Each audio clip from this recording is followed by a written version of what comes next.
نحمده ونصلي على رسوله الكريم اما بعد۔ رمضان المبارک میں تین باتوں کا بہت زیادہ اہتمام فرمانا ہے۔ اگر ہم نے ان تین باتوں کا خیال رکھا تو اللہ تبارک و تعالیٰ کے کرم سے، فضل سے ہمیں رمضان کی ساری برکتیں، سعادتیں نصیب ہو جائیں گی۔ بلکہ میں تو یوں عرض کرتا رہتا ہوں، جو ان تین باتوں کا خیال رکھے گا اس کی رات تو رات ہے، دن بھی لیلۃ القدر سے افضل ہے۔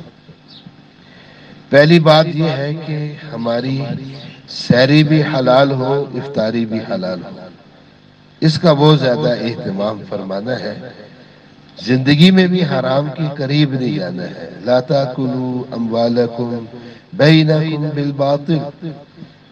رمضان المبارک میں تو خاص طور پر اس کا اہتمام فرمانا ہے کہ سحری بھی حلال ہو، افطاری بھی حلال ہو۔ وہی دسترخوان سجا ہوا ہے، وہی دسترخوان نور سے بھرا ہوا ہے جس پر رزق حلال ہے، اسی کے لیے رمضان کی ساری برکتیں ہیں، سعادتیں ہیں۔ اس کا بہت زیادہ اہتمام فرمانا ہے۔ اللہ تعالی ہم سب کو نصیب فرمائے۔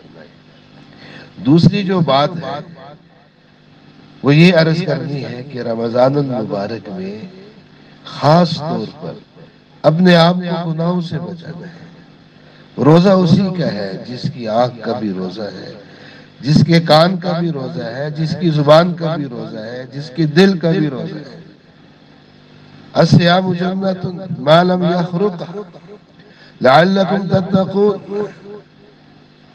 یہ مقصود رمضان ہے۔ خصال امتی الصیام والقیام، اس کا بہت زیادہ اہتمام فرمانا ہے۔ اپنے آپ کو گناہوں سے بچانا ہے۔ آدمی گناہوں سے بچتا رہے تو تھوڑی سی عبادت سے، تھوڑی سے ذکر سے، تھوڑی سی تلاوت سے بھی رب مل جاتے ہیں، دنیا آخرت کی سعادتیں مل جاتی ہیں۔ نیکیوں کا مقصود گناہ چھڑانا ہے، تو اس کا بہت زیادہ اہتمام فرمانا ہے۔ خاص طور پر جو تنہائی کے گناہ ہے، موبائل کا غلط استعمال ہے، بد نظری ہے، زبان کا غلط استعمال ہے، اللہ تعالی ہم سب کی حفاظت فرمائے۔ تو دوسری بات میں نے عرض کی ہے کہ اپنے آپ کو گناہوں سے بچانا ہے۔ رمضان اسی کا ہے جو گناہ نہیں کرتا ہے۔ اور تیسری بات سحری ہے، افطاری ہے، اس میں اہتمام فرمانا ہے۔ اس کی بڑی برکتیں ہیں، اور اہتمام کا معنی یہ ہے کہ سحری کو وقت مکمل ہونے سے 1 2 3 منٹ 5 منٹ پہلے بند کر لینا ہے، تاکہ منہ کے اندر جو ذائقہ ہے وہ بھی ختم ہو جائے۔ اچھی طرح منہ کو صاف کر لینا ہے۔ یہ جو ہماری مائیں، بہنیں، بیٹیاں، ہمارے بعض ساتھی اذانیں ہو رہی ہوتی ہیں، کھا رہے ہوتے ہیں، اذانیں ہو رہی ہوتی ہیں، کھا رہے ہوتے ہیں، پی رہے ہوتے ہیں، ان کا روزہ نہیں ہوتا ہے۔ اگر پہلے ایسے روزہ رکھا ہے تو اس کی قضا کریں۔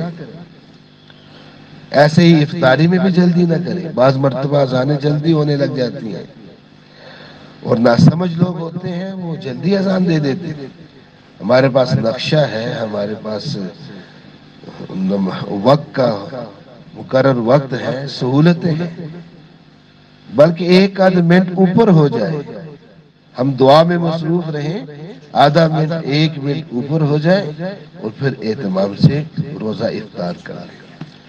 اور آخری گزارش یہ ہے کہ ہم تراویح کی نماز پڑھیں گے، اور اہتمام سے سحری میں جلدی اٹھ جائیں گے، تہجد پڑھیں گے۔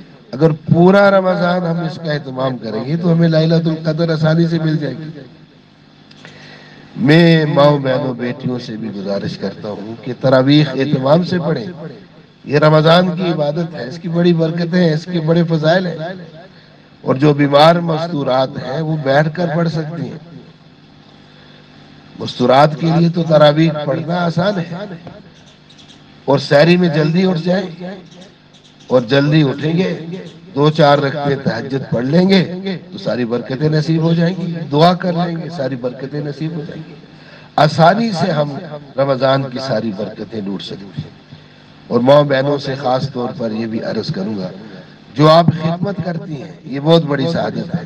سحری میں بھی آپ تھکتی ہیں، افطاری میں بھی آپ تھکتی ہیں، روزے داروں کے سارے روزے کا ثواب آپ کو، عبادتوں کا ثواب آپ کو، تلاوت کا، ذکر کا، صدقے خیرات کا، ہر نیکی کا ثواب آپ کو ضرور مل کر رہتا ہے۔ خدمت بہت بڑی سعادت ہے، بہت بڑی عبادت ہے۔ اللہ تعالی ہم سب کو عمل کرنے کی توفیق عطا فرمائے۔ وآخر دعوانا ان الحمدللہ۔